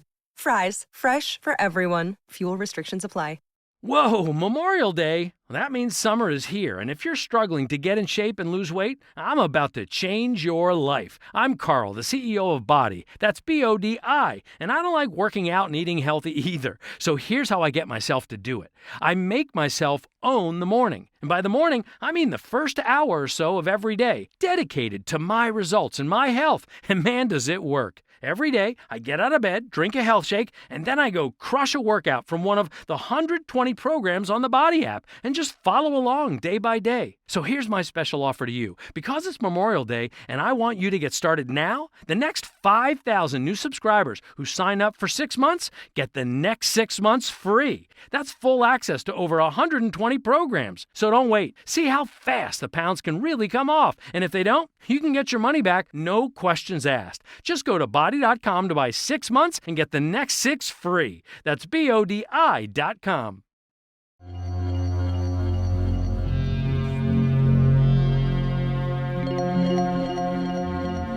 Hi, my name is Richard Dolan. You're listening to the Paracast.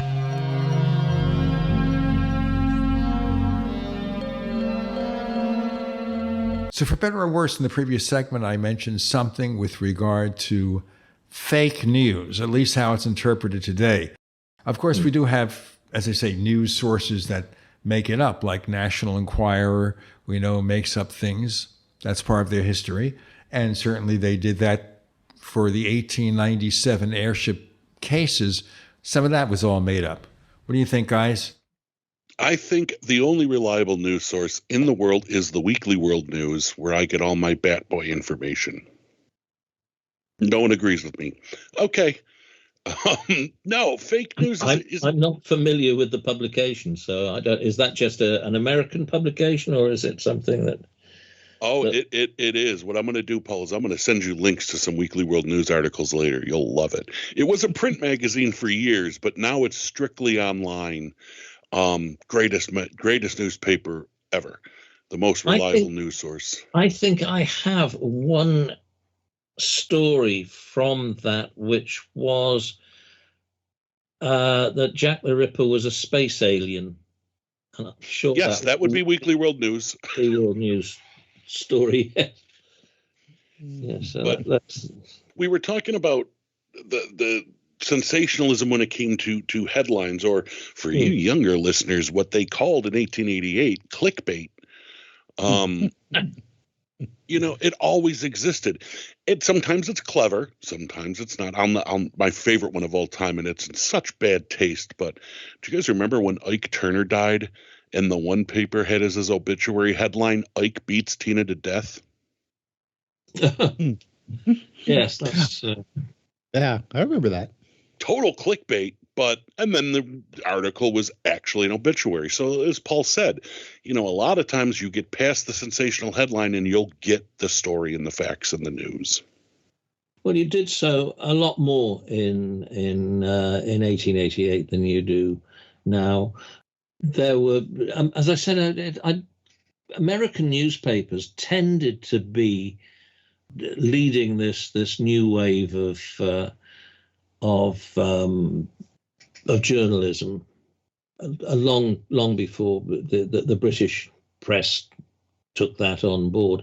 There are stories that were submitted by the American representative of the news in Britain to newspapers in America, which gave far more detail than the British press. We still tended to be a little bit respectful of our betters in the newspaper industry, so we didn't say too much about the upper classes. I think a lot of what it was, especially in America, and Paul, I don't know if you'll agree with this or not, but as far as the U.S. and its yellow journalism, so to speak, a lot of that had to do with A, us being a young country and kind of rebellious, but B, the Wild West, when we would make folk heroes and make up these stories about legends, and we would sell newspapers and penny novels, and we would sell the myths and the legends as reality. And I think that transferred into our papers. Everybody wanted to own a paper to make money, so how do you sell the most copies? Be the most sensational. You become William Randolph Hearst. And that, I think the Wild West in America had a lot to do with that. Yeah, I would agree with that. I think America did do that, but I can also, I remember, or I have several books from the 1960s which were American based, which would tell the story of John Dillinger or Annie Oakley or Al Capone or Wyatt Earp. And those books were largely fiction. They would have dialogue that the author couldn't conceivably know the dialogue was, if indeed there was any. But they were a popular way of, I think of taking a historical event and teaching about that event, even though it was all made up and it didn't necessarily have any foundation in the truth. But it made these individuals, although I remember reading one about John Dillinger, and they didn't sort of glamorize Dillinger any real sense. He still came across as a baddie, although not as bad as other baddies that he was around. But he taught people things. You could read that as history, and it's very similar to the kind of habit that people did at the same time of producing popular versions of great literature. So, popular versions of different workings of Dickens or something, and even turning them into graphic novels and things of that nature. It helps people to get to grips with stuff that they wouldn't necessarily have read. So I tend to feel a little bit sort of have a soft spot for the Westerns and the glamorizing of the Old West.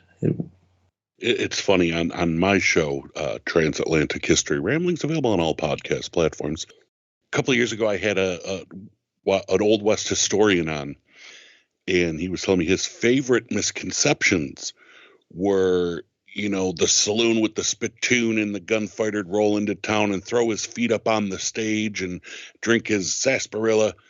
That he had all these newspapers and advertisements and things from the time that proved the most popular beverage was a fizz toddy in these bars. And like the most popular theater was Shakespeare. Yeah. Yet in London at the time, the Buffalo Bills Wild West shows were out there giving this different version of what the Wild West was in the U.S. and Liberty Valance when print the legend. That's what happened. Yeah, but it's one of the last real ways of. Well, actually, no, it isn't. When I stop to think about it, but the Old West was exciting, and nobody knew what it was. It was if you lived back east, it was another planet. It was like people landing on Mars or a community on Mars. It was somewhere else. And America being America, it managed to capitalize upon that, whereas other countries tended not to. And rather like here, where people here seem to be, in the East End, are rather ashamed of Jack the Ripper. They'd rather wish that Jack the Ripper didn't exist, and therefore the outrage at a pub being called Jack the Ripper or the Jack the Ripper Museum. It's quite extraordinary when you think about it. If you compare it to America, where they will turn that into, they must have a theme park. Or the barbershop named Jack the Clippers. Yeah, Jack. It's actually called Jack the Snipper. Oh, is it called Jack the Snipper? And the fish and chip shop is Jack the Chipper. And there's a whole... Even Jack the Potato for hot potatoes. Now, when we talked about a barber, Jack the Clipper or whatever the heck he's called, I kind of worry about that because I would think if a guy is using that, what is he going to clip? And is the clipping going to be more involved than simply taking off some hair and smoothing out the styling or doing all sorts of wacky stuff like that? Just think about it. Jack the Clipper. That would be a great name of a chain of barbershops. Do we even have that anymore? I don't know. We're gonna now. Well, you know what? We guys can all sit together and plan out the strategy before someone steals the idea. And we can have a great money-making gimmick. How about that? And one more thing. Paul Begg will stick with us for this weekend's episode of After the Paracast. That's available exclusively for subscribers to the Paracast Plus. Check the Paracast.plus for more. The Paracast.plus. Brian Young, Paul Begg, Gene Steinberg, Tim Swartz, devising the next multi-billion-dollar franchise that will never, ever get off the ground. You're in the Paracast.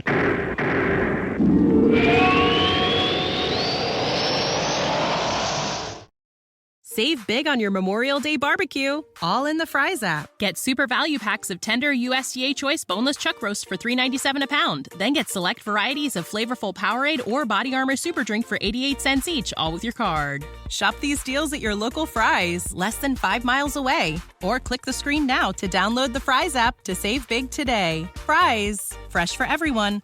Prices and product availability subject to change. Restrictions apply. See site for details. Whoa, Memorial Day? That means summer is here, and if you're struggling to get in shape and lose weight, I'm about to change your life. I'm Carl, the CEO of Body. That's B-O-D-I, and I don't like working out and eating healthy either. So here's how I get myself to do it.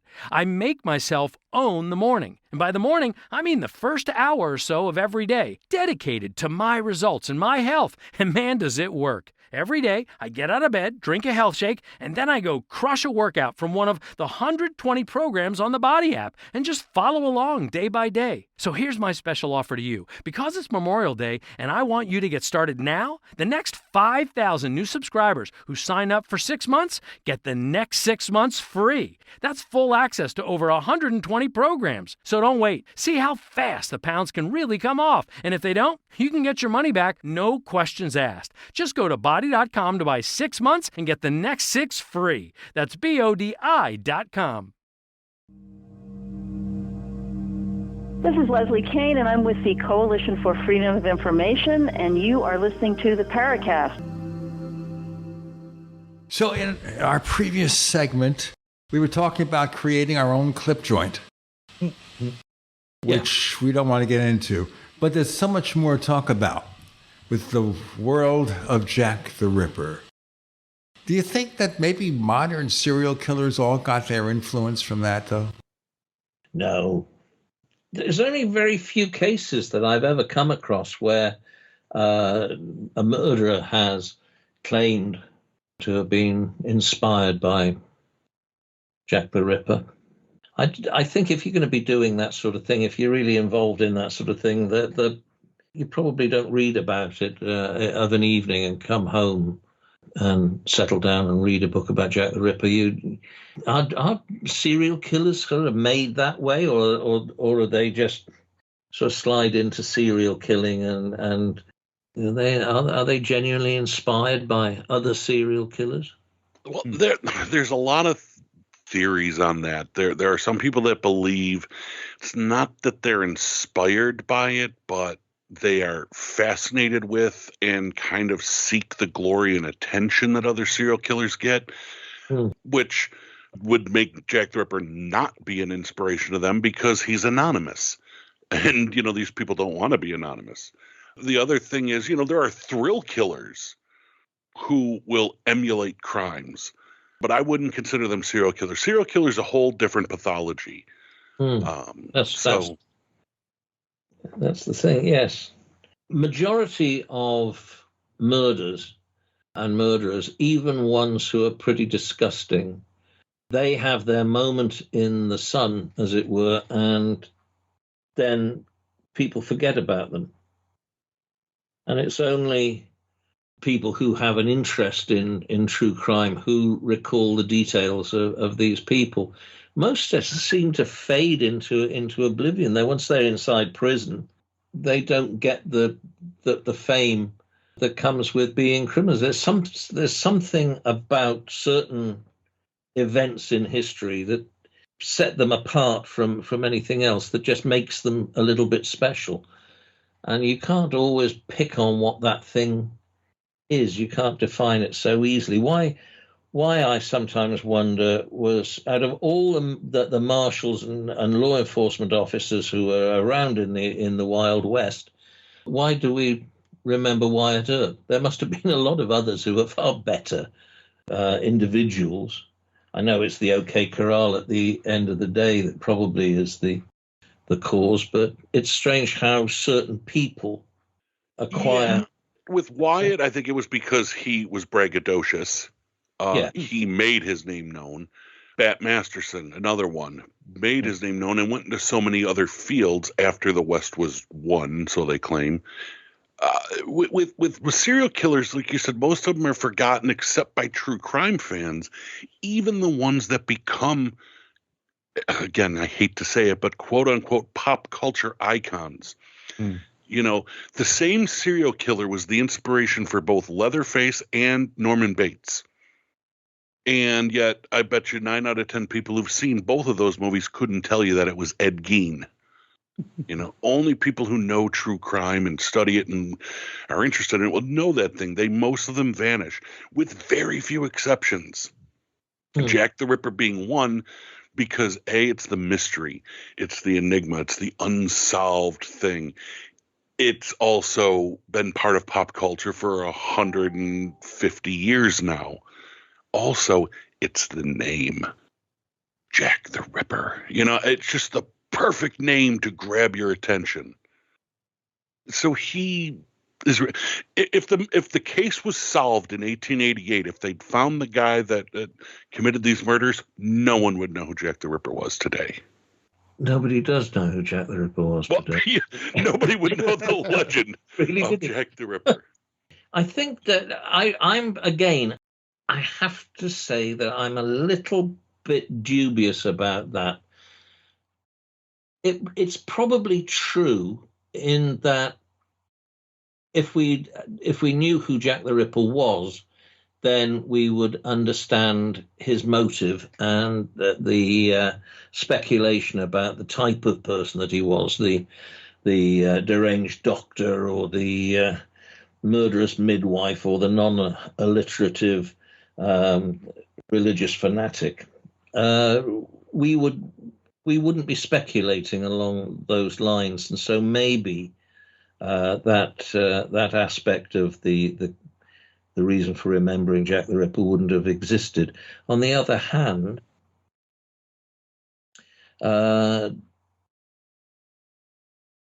even though people, if we did know who Jack the Ripper was and we did know what his motive was, that in itself would potentially, and the fear that the crimes themselves caused, would still have inspired fiction and eventually films and so forth. It was just have taken Jack the Ripper in a somewhat different direction to the one that he went in, because there is this division between the Jack the Ripper of 1888, the real Jack the Ripper, and the semi-mythical Jack the Ripper that exists away from the real one.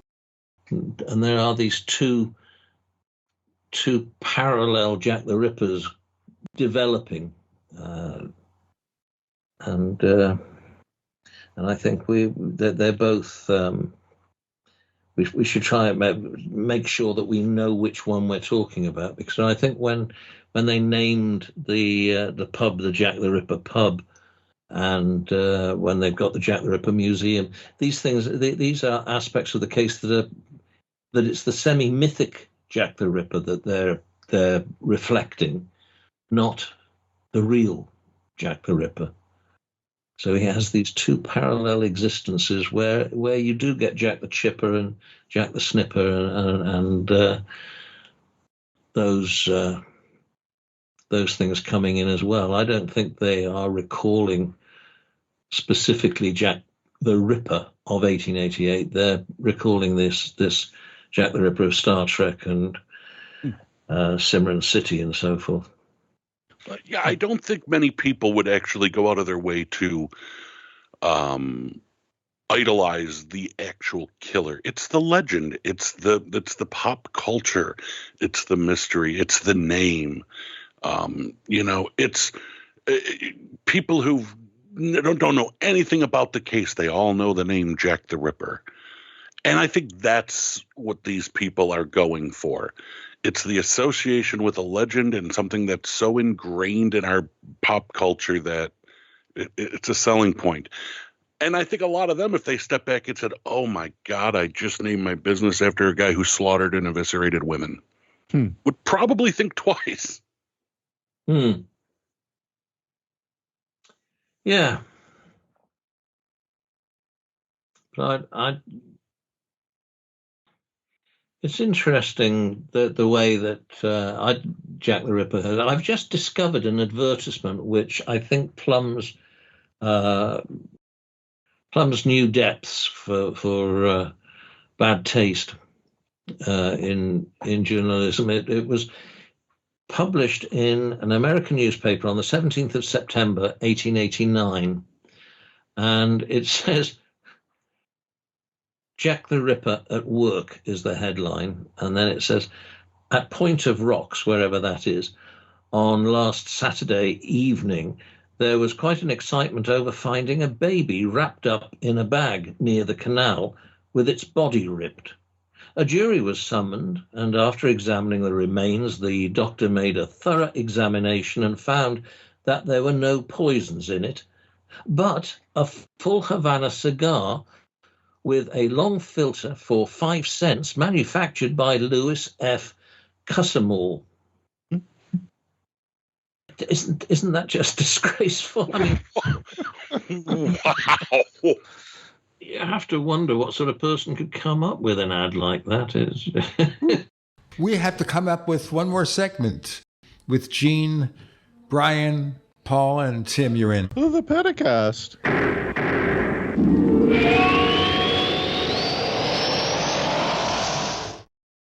When you need mealtime inspiration, it's worth shopping Fry's, where you'll find over 30,000 mouth-watering choices that excite your inner foodie. And no matter what tasty choice you make, you'll enjoy our everyday low prices, plus extra ways to save, like digital coupons worth over $600 each week. You can also save up to $1 off per gallon at the pump with fuel points. More savings and more inspiring flavors make shopping Fry's worth it every time.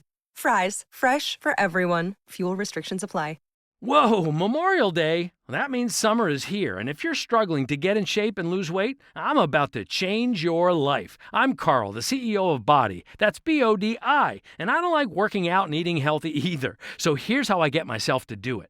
I make myself own the morning. And by the morning, I mean the first hour or so of every day, dedicated to my results and my health. And man, does it work. Every day, I get out of bed, drink a health shake, and then I go crush a workout from one of the 120 programs on the Body app and just follow along day by day. So here's my special offer to you. Because it's Memorial Day and I want you to get started now, the next 5,000 new subscribers who sign up for 6 months get the next 6 months free. That's full access to over 120 programs. So don't wait. See how fast the pounds can really come off. And if they don't, you can get your money back, no questions asked. Just go to body.com to buy 6 months and get the next 6 free. That's BODI.com.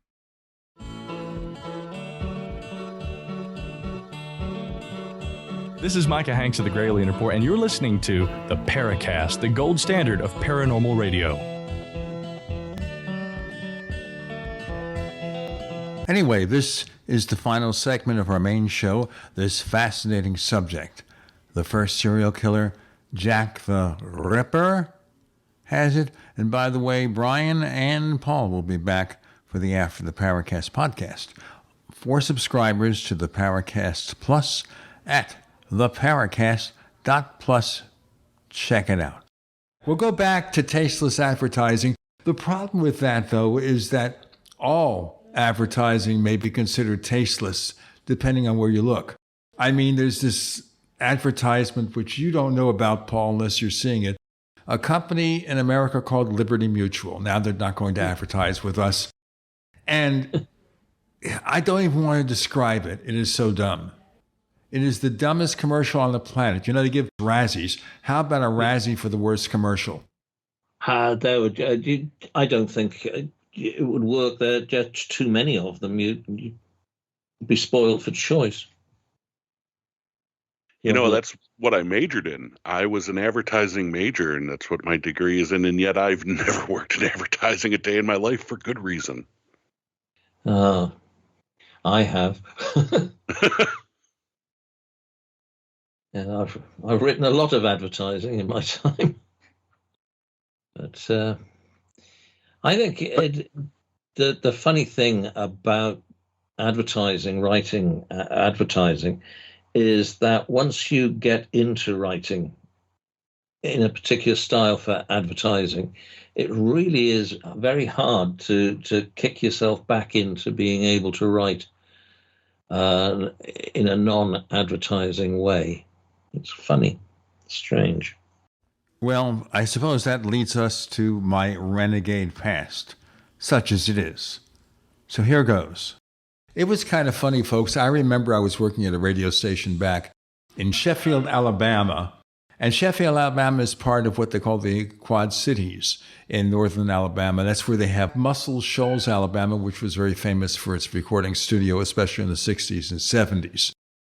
Now, it should be real fair that when I first got to that part of Alabama, I didn't know all this. I didn't know about the legend, but let me continue.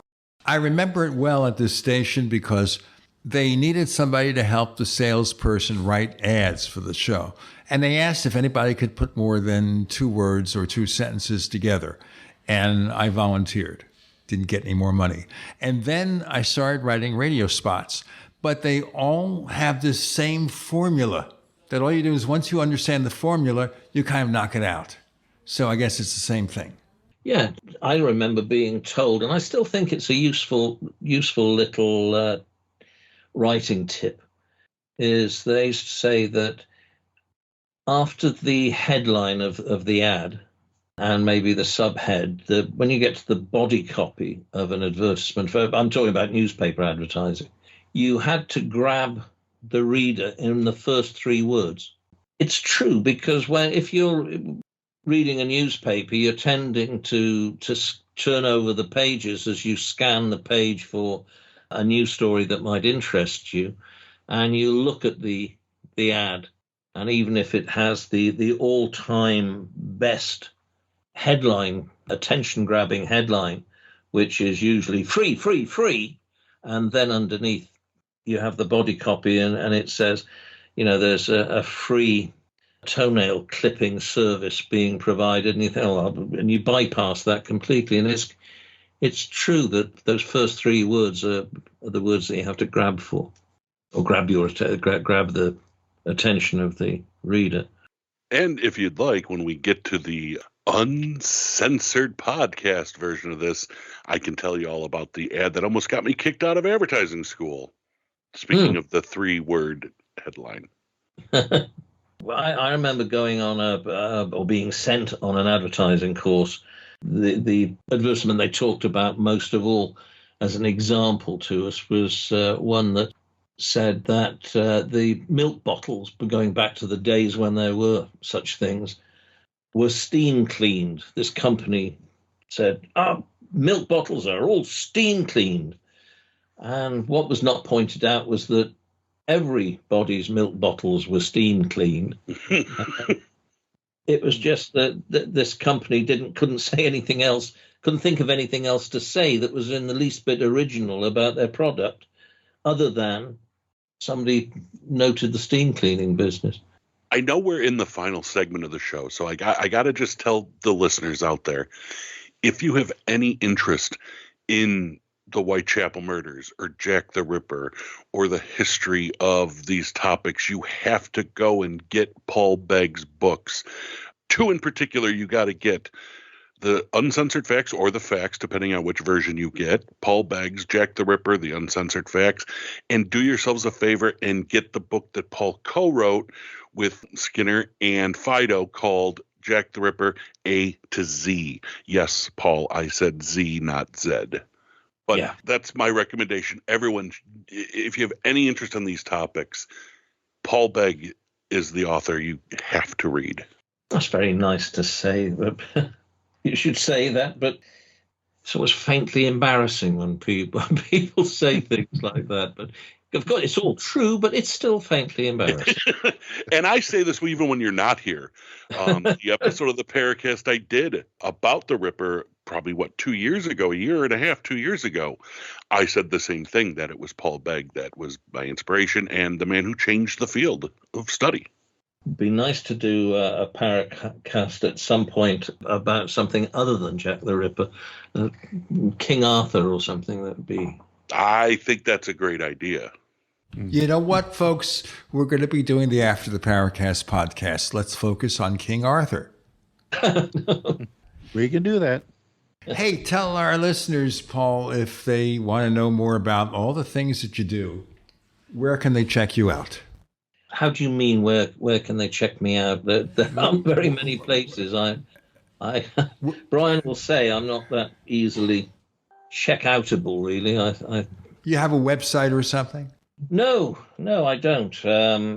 I've never really found first of all, never found the time to do one. And I don't know, I suppose, as when I started out doing this, and I was classified as one of the young lions of ripperology, but coming in and changing the way that things were done, that was all quite new, unexpected. I hadn't anticipated that I was doing anything like that. And then as time goes past and I end up being one of the old farts of ripperology, it doesn't seem appropriate either. So I've never really gotten into self-promotion in that way. I know I should do, but somehow I don't need to. Brian does it all. Brian, where can we find you? You can find me usually at Transatlantic History Ramblings, podcast hosted by myself and Lauren Davies, where we talk about all things history related. And you can find me, that's about it. I pretty much stay hidden. But for Paul Begg, you can find his books. Look up his books. Also, documentaries. He's featured in several documentaries. You can find us on X, Threads, and Facebook. Look for the Paracast. Check the Paracast.shop for branded merchandise. Join the Paracast.plus. Get the show with no ads, whatever. The exclusive After the Paracast podcast, where there are no language restrictions, and we do whatever we can as long as we're not sued for it. The Paracast.plus, and we have the lowest rates ever. Special thank you for Brian Young, Paul Begg, both of you joining us on the Paracast. Thank you so much. Thanks for having us on anytime. Thank you. Yeah, been great fun.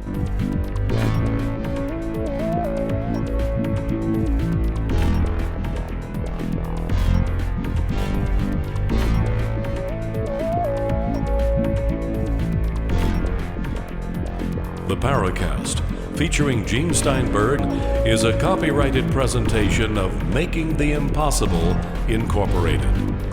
Tune in next week for a new adventure in The Paracast.